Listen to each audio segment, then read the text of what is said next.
할렐루야. 오늘 이 시간 성령께서 말씀을 통해서 크게 역사하실 줄로 믿습니다. 오늘 여러분들에게 읽어드린 이 말씀은 불의한 청지기에 관한 비유의 말씀을 예수님께서 친히 우리들에게 들려주고 있습니다. 이것은 우리가 어떻게 잘못 읽으면은 불의한 청지기를 굉장히 이렇게 높여주고 칭송하는 것 같이 들려서 참 조심성 있게 읽어야 됩니다. 이런 것들을 잘못하면은 우리가 따라하라는 여러분 그런 말들이 아닙니다. 이 말은 대중을 향해서 우리 예수님께서 하신 말씀이 아니에요. 예수님께서 그의 제자들을 불러놓고 그 제자들을 가르치시면서 죄 많은 험난한 세상을 살아가면서 이제 주의 복음을 전해야 될 제자들에게 지혜로운 사람이 되라고 부탁하시면서 하신 말씀이 바로 오늘 비유의 말씀입니다.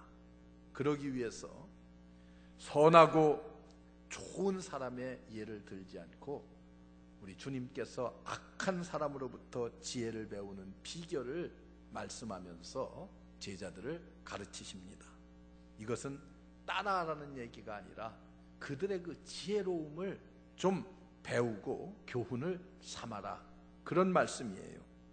여러분, 우리는 이 세상을 살아가면서 선한 모델만을 가지고 살아갈 수가 없어요. 왜 그렇습니까? 이 세상이 너무 악하기 때문에 악한 사람들 속에서 우리가 이 세상을 살아가는 삶의 과정 속에서 그 속에서 배워야 될 지혜가 있기 때문에 그렇습니다. 우리 예수님께서 바로 그런 지혜를 얻어라 이렇게 말씀하고 있습니다. 이 비유는 청지기가 좋은 일을 했다거나 또는 그가 행한 일들이 그 악한 행위가 정당화될 수 있다고 하는 그런 말이 결코 아닙니다. 다만 이 청지기가 행한 일에 지혜로움만을 너희가 배워라 이렇게 가르치고 있어요. 여러분, 지식과 지혜라고 하는 것은 똑같은 것이 아닙니다. 소유가 많으면은 행복할 것이라고 여러분 결코 그렇지가 않습니다. 지위가 높으면은 다 평안할 것이다. 여러분, 결코 지위가 높다고 해서 편안한 것이 아닙니다. 여러분, 이런 것들을 아는 지혜가 우리에게 필요해요. 어떻게 보면은 지혜가 많으면은, 높으면은, 지위가 높으면은 여러분 오히려 더 많은 평안이 아니라 근심과 걱정이 많을 거예요. 그렇잖아요. 대통령은 아마 우리보다도 훨씬 더 많은 고민을 해야 되고 걱정을 해야 되고 근심을 해야 돼요. 많은 것을 가진 자도 마찬가지입니다. 그 가진 것 때문에 걱정하고 근심하고 그리고 고민할 거예요. 여러분, 솔로몬을 보세요. 그는 부와 영화와 장수를 하나님 앞에 구하지 않았습니다. 하나님 앞에 그런 것들을 구하지 않았어요. 그리고 그는 지혜를 구했어요. 그것이 바로 지혜입니다. 솔로몬은 지혜의 소중함이 무엇인지를 잘 알았어요. 그래서 그의 잠언서를 보면은 그는 모든 것으로부터 삶의 지혜를 얻었다고 그렇게 말하고 있습니다. 때로는 개미에게서 부지런함을 배우기도 하고 또 꿀벌에게서, 때로는 사반에게서, 메뚜기에게서, 도마뱀으로부터 어떻게 해요? 삶의 지혜를 배웁니다. 여러분, 슬기로운 사람은 선한 사람에게로부터 지혜를 배울 수도 있지만은 악한 사람에게서도 지혜를 배울 수가 있습니다. 그 내용을 배워서 따라하라는 것이 결코 아닙니다. 어떻게 이런 일들이 생길 때 대처할 수 있는, 준비할 수 있는 지혜를 배워라. 그것을 우리에게 가르쳐주고 있습니다. 그래서 우리 예수님께서도 그렇게 말씀하셨어요. 비둘기처럼 순결하라, 뱀처럼 지혜로워라, 이렇게 말씀합니다. 여러분, 뱀이라고 하는 것이 어떤 동물이에요? 성서에 보면 뱀은 악의 상징입니다. 악한 뱀에게서도 지혜로움을 배우라고 그렇게 예수님께서 가르치고 있습니다. 그러면 이 악한 청지기의 지혜가 무엇입니까? 여러분, 오늘 말씀을 통해서 그걸 우리에게 가르쳐주고 있습니다. 오늘 말씀은 이런 내용이에요. 어떤 청지기가 하나 있었습니다.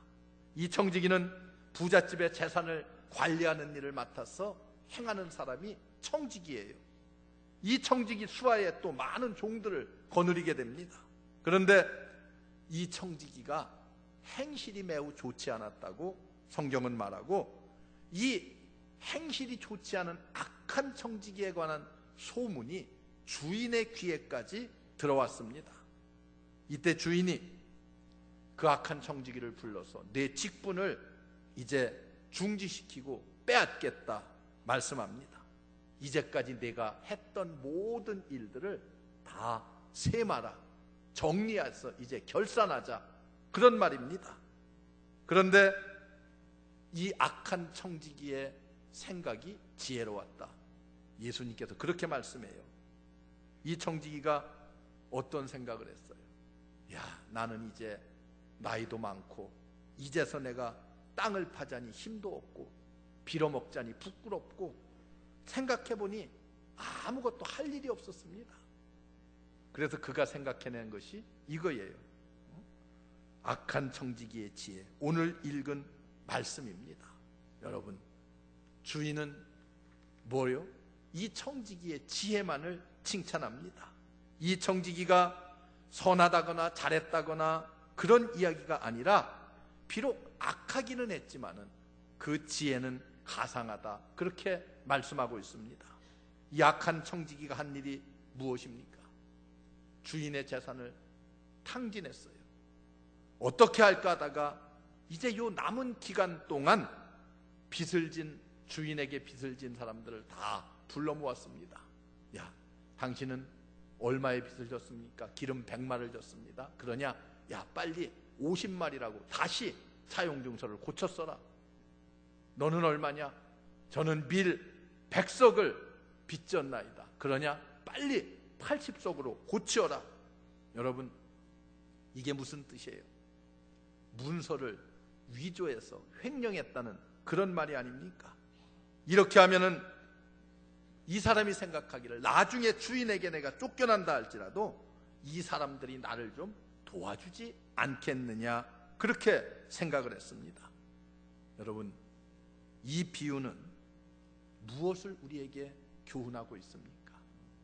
악한 세대는 언젠가는 반드시 정리해야 될 심판의 날이 있다고 하는 것을 우리에게 가르쳐주고, 또 하나 중요한 교훈은 그때가 되면은 우리는 주인 앞에, 다시 말하면은 하나님 앞에서 우리의 행한 모든 일들을 결산해야 될, 계산해야 될 그날이 온다고 하는 것을 우리들에게 교훈해 주고 있습니다. 여러분, 이 비유의 말씀을 통해서 우리가 얻을 수 있는 중요한 교훈이 어떤 것입니까? 첫째는 이 사람의 지혜가 무엇인지를 우리가 알아야 돼요. 이 사람의 지혜가 무엇입니까? 자신의 잘못한 점을 그는 스스로 시인하고 변명하지 않았습니다. 그리고 그 일에 대한 이제 마지막 계산을 해야 될, 청산을 해야 될 일에 대한 대비책을 강구했습니다. 잘했다 못했다의 문제를 다루는 것이 아닙니다. 이 말씀 속에 우리는 무엇을 배워야 돼요? 결산의 지혜를 배워야 됩니다. 어디까지가 사실이고 어디까지가 거짓이냐, 이것을 따지는 그런 말이 아니에요.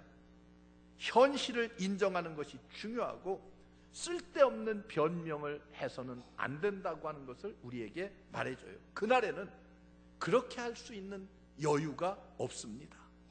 여러분, 이래서 못했고 내가 이래서 이렇게 됐고, 이것은 그날에는 통하지 않습니다.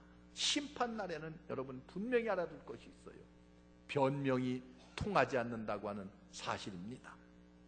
내가 건강이 나빠서, 내가 시간이 없어서, 내가 재물이 없어서, 여러분 이런 핑계가 통하지를 않아요. 아담과 하와를 보세요. 하나님께서 에덴 동산을 주셨고 그 동산 중앙에 있는 선악과만은 내가 건드리지 말아라. 하나님이 그렇게 말씀하셨어요. 하나님의 말씀은 곧 법이에요. 그런데 그가 이 법을 어겼어요. 하나님께서 묻습니다. 왜 그 실과를 내가 먹었느냐? 이렇게 물었을 때에 하와가 뭐라고 말합니까? 뱀이 따먹으라고 해서. 아담이 뭐라고 말합니까? 아내가 먹으라고 해서. 그렇게 핑계를 대고 있습니다. 여러분, 우리가 이 땅에 살면서 충성, 봉사, 이러한 모든 일들, 시간이 남아서 하는 것이 결코 아닙니다. 물질이 좀 이제 여유가 좀 있으니까 그냥 조금 해도 되겠다, 그렇게 해서 하는 것이 아닙니다. 바쁜 가운데서도 내 시간을 내서, 내 시간을 쪼개서 봉사하고 헌신하고 충성합니다. 없는 가운데서도 여러분 부족한 것들을 최선을 다해서 쪼개서 하는 거예요. 하나님의 교회에 하나님께 드리는 헌금들을 보면은 대부분의 사람들이 다 없는 가운데서도 최선을 다하는 그런 쪼개서 드리는 아름다운 모습들을 볼 수가 있어요. 그것이 곧 뭐예요? 헌신이고 봉사입니다. 우리에게도 여러분, 내 보던 일을 세마라. 하나님께서 우리에게 그렇게 하실 날이 멀지 않았어요. 여러분, 한번 우리의 인생을 되돌아보세요. 저 주일학교 학생이 아닌 이상은 우리가 앞으로 살아갈 날이 멀지 않아요. 살아온 날이 훨씬 더 깁니다. 여러분, 대부분이 그래요. 다 그렇다는 건 아니지만은, 그렇다고 하면은 이 짧은 인생을 살면서 마지막 주님 앞에 서서 내 보던 일을 결산하자고 할 때에 하나님 앞에 무슨 결산을 하겠습니까? 우리가 현실을 직시하고 계산할 지혜로운 준비가 우리에게 필요한데, 악한 청지기와 같이 그렇게 하는 것이 아니라 내가 해야 할 일을 못한 것을 우리가 남은 기간 동안 준비해서 해야 된다고 하는 이런 계산입니다. 여러분, 누구 때문에가 아닙니다. 내 자신을 돌아봐야 돼요. 아, 내가 이때까지는 너무 이런 일들을 하지 못했구나. 이제는 내가 해야지. 이런 지혜로운 결단, 지혜로운 판단을 우리가 이 땅에서 해야만 합니다. 그날은 여러분 어떤 날이에요? 주님이 이 땅에 다시 오시는 그날은 뭐가 필요해요? 준비성 있는 사람이 필요합니다. 그날을 준비한 사람, 등불에 기름을 준비해서 주님 맞을, 주인을 맞을, 남편을 맞을 준비를 하는 그 사람과 같이, 그 신부와, 5 신부와 같이 준비가 필요해요. 여러분, 늦은 것이 아니에요. 나이가 많고 적음에 상관이 없습니다. 왜 그래요? 가는 날은 순서가 없기 때문에 그래요. 지금이라도 늦지 않았어요. 잘못한 점 인정하고 고백하고 지금부터라도 내가 그날을 좀 준비하면서 살아야 되겠다고 하는 그런 각오와 결단이 있어야 돼요. 이것이 바로 삶의 지혜요, 오늘의 청지기가 우리에게 주는 중요한 메시지입니다. 그리고 그 다음에 보면은 내 보던 일을 세마라고 하는 이 주님의 음성은 이 세상의 모든 것은 하나같이 끝이 있다는 것을 보여줍니다. 여러분, 끝이 있음을 우리가 분명히 알아야 돼요. 모든 것은 다 내 것이 아닙니다. 여러분, 인생은요, 올 때 빈손으로 와서 하나님께서 주신 그 모든 것을 가지고 입고 먹고 쓰고 그렇게 하다가 갈 적에는 또 다른 사람에게 다 물려주고 빈손으로 돌아가는 것이 우리 인생입니다. 재물도 건강도 명예도 지위도 다 내 것이 아니에요. 내 것이. 옛날에 우리 어느 권사님 집에 가면은 딱 들어가는 입구에 가훈이 써 있어요. 가훈이 딱 들어가면 눈에 보이는데, 거기 보면은 남편이 국회의원을, 자유당 때 국회의원을 하셨던 권사님인데 그렇게 써요. 재물도 내 것이 아니니라, 내 자녀도 내 것이 아니니라, 내 시간도 내 것이 아니니라, 뭐 이렇게 쭉 한 5가지를 쭉 써놨어. 그게 가훈이요, 가훈. 이게 청지기의 자세입니다. 하나님께서 내게 맡겨주신 거예요. 다 내 것이 아니라 그것 가지고 잘 관리하고 아름답게 쓰다가 갈 적에는 또 빈손으로 갑니다. 이것이 바로 종말을 아는 지혜입니다. 여러분, 하나님께서 오늘 말씀을 통해서 우리에게 이 지혜를 가르쳐 줍니다. 옛날 헬라의 어느 장수가 어느 큰 성 하나를 점령했어요. 그리고 나서 그가 외친 유명한 말이 있습니다. 다음에는 이 성을 누가 점령할까? 그렇게 외쳤습니다. 다음에는 내가 지금 이 성을 차지했지만은 이 성을 또 누구에겐가는 넘겨주지 않을 수 없다고 하는 사실을 말해주고 있습니다. 여러분, 기독교는 종말 신앙 속에서 우리의 신앙이 견고해집니다. 고난도 잠깐이요, 그러나 종말에 주님과 함께하는 기쁨은 영원합니다. 그래서 사도 바울은 이렇게 역설하고 있습니다. 오늘 당할 고난은 장차받을 영광과 좋게 비교할 수가 없도다.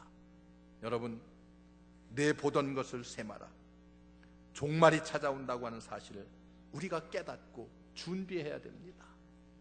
우리 모두 우리의 남은 시간이 얼마가 되든 상관이 없어요. 하루가 되든 열흘이 되든 10년이 되든 30년이 되든 내 남은 시간을 잘 준비해서, 지금부터라도 잘 준비해서 주님 오시는 그날에 잘했다 칭찬을 들을 수 있는 주의 백성들 되시기를 주님의 이름으로 축원합니다.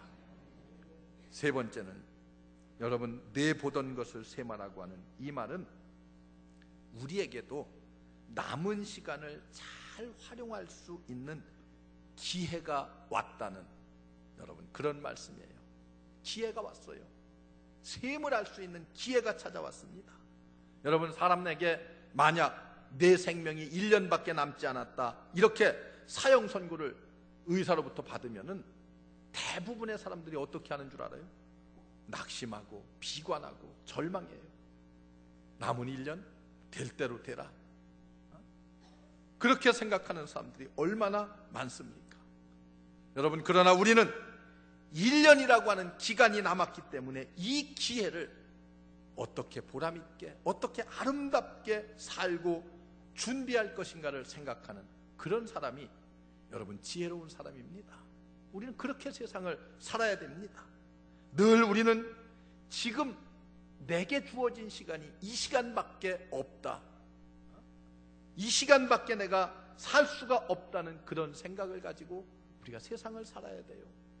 여러분, 우리는 하루하루 오늘이 내 삶의 종말이라는 그런 자세를 가지고 세상을 살면은 우리는 세상을 헛되게 살 수가 없습니다.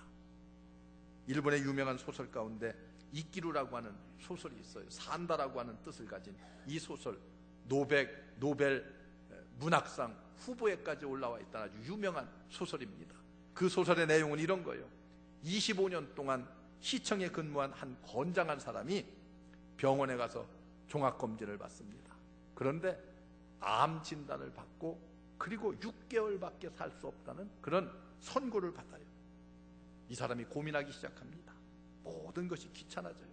직장에 가기도 싫고, 먹는 것도 싫고, 술을 마셔도 재미가 없고, 누구를 만나도 재미가 없고, 절망 가운데서 하루하루를 보내요. 그런데 그가 길거리에서 어떤 꽃 파는 불쌍한 어린애하고 앉아서 이야기를 하고 말동무가 됩니다. 그리고 그 어린 소녀에게 자신이 이제는 6개월밖에 살 수 없다고 하는, 내 생명이 6개월밖에 남지 않았다고 하는 병에 대한 이야기를 아주 슬픈 어조로 이야기합니다. 그런데 이 철없는 어린아이가 이렇게 대답해요. 그래도 6개월이나 남았잖아요. 이렇게 말해요. 무슨 뜻을 가지고 얘기했는지, 그래도 6개월 남았다는 거예요. 여러분, 6개월밖에 없다가 아니라 6개월이나 남았다고 하는 것은 같은 말이지만은 엄청난 차이가 있습니다. 내가 이 기간 동안 무엇을 할 것인가? 여러분, 이것을 알고 발견하고 귀중하게 여기면은 아무런 문제가 없습니다. 그래서 그는 6개월 남은 그 기간을 정말 최선을 다해서 아름다운 일들을 행하는 그런 내용의 소설입니다. 여러분, 내 보던 일을 세마라. 아직 나는 가진 것도 없고 지위도 없고 건강도 없지만은 내가 할 수 있는 소중한 일이 있다고 하는 것을 우리는 깨달아 알아야 됩니다. 내가 할 수 있는 것. 여러분, 많은 것 가졌다고 해서 많은 일 하는 것이 아니에요. 건강하다고 해서 일을 많이 하는 것이 결코 아닙니다. 없는 가운데서도, 몸이 병약한 가운데서도, 지위도 없고 아무것도 없어 부족한 것 같은 그런 가운데서도 내가 할 일이 무엇인가를 찾고 아는 지혜가 우리에게 필요합니다. 내 보던 일을 세마라. 우리 주님께서 하시는 이 메시지 가운데는 여러분, 그렇게 준비성 있는 삶을 살라고 우리에게 강력하게 우리 주님께서 말씀하고 있어요. 2011년도 이제는 중반을 훌쩍 지나가고 있습니다. 한 해 동안, 이제 이 전반기 동안 내가 한 일을 한번 되돌아보세요. 아니, 금년뿐만이 아니라 내가 이때까지 살아오는 삶의 과정 속에서 무슨 일을 했는가, 무엇을 좀 의미 있게 살았는가. 내가 하나님 앞에서 하지 못한 일이 있다고 하면 솔직히 시인하고 변명하지 않고 남은 기간이, 여러분, 내일 하루밖에 없다 할지라도 1년밖에 없고 아니면 10년, 20년이 되든지 간에 내가 이 남은 시간 동안 최선을 다해서 주를 위해서, 그리고 이 지역사회를 위해서 내가 할 수 있는 의미 있는, 보람 있는, 뜻깊은 일이 무엇인가, 그 일을 해야겠다는 각오와 그런 헌신의 결단이 우리들에게 필요합니다. 여러분, 사람은요, 누구나 다 항상 뒤를 돌아다보면 어떻습니까? 악한 것이 너무나 많아요. 후회스러운 일들이 너무 많습니다. 여러분, 뒤돌아보면은 내가 왜 이렇게 인생을 살았는가 후회스러운 일들 많아요. 그렇게 그냥 후회만 하고 있을 것이 아니라 지금부터라도 우리는 늦지 않았다고 생각하면서, 내 생애가 6개월뿐이 남지 않았다 할지라도, 내 생애가 5년, 10년이 남았다 할지라도 열심히 내게 맡겨진 일, 각자의 분야에서 최선을 다해서 충성하고, 그리고 아름다운 인생을 살아야 돼요. 직장에서도, 사업의 터전 가운데서도, 교회에서도, 가정에서도 여러분 최선을 다하세요. 오늘 말씀해 보면은 그렇게 말해요. 지극히 적은 것에 충성된 자는 큰 것에도 충성되고, 지극히 작은 것에 불의한 자는 큰 것에도 불의하다고 말씀하고 있습니다. 여러분, 내게 무엇이 맡겨졌다 할지라도 적게 표현해서 교회에 와서 내가 집사가 되고 권사가 되고 또 장로가 되고 또 성가대가 되고 교사가 되고 구역장이 되고 강사가 되고 어느 기관의 임원이 되었던지 간에 내가 이 일을 위해서 할 수 있는 마지막 기회라고 생각하면서 최선을 다하시기 바랍니다. 어떤 집사님이 저한테 그런 얘기를 해요. 내가 이제 시간을 좀 내서 열심히 일을 좀 하려고 했더니 목사님께서 또 나를 훌쩍 바꾸어서 다른 부서로 보내주더라는 거예요. 열심히 하려고 했더니, 여러분, 기회라고 하는 것은 그런 것입니다.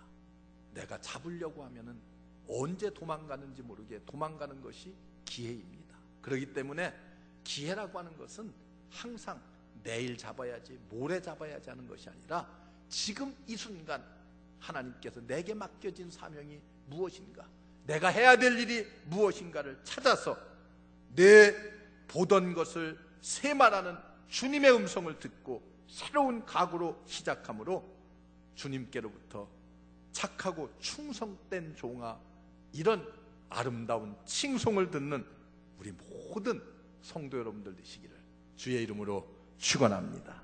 기도하겠습니다. 은혜로우신 하나님, 감사합니다. 우리를 불러주시고 우리에게 막중한 사명을 주셨습니다. 내 보던 일을 세마라고 하는 주님의 음성을 오늘 이 시간 듣게 하여 주옵소서. 그러므로 우리의 남은 인생을 정말 최선을 다해서 헌신하고 봉사하고 아낌없이 일할 수 있는 주의 자녀들, 주의 백성들 삼아 주옵소서. 예수님의 이름으로 간절히 기도하옵나이다. 아멘.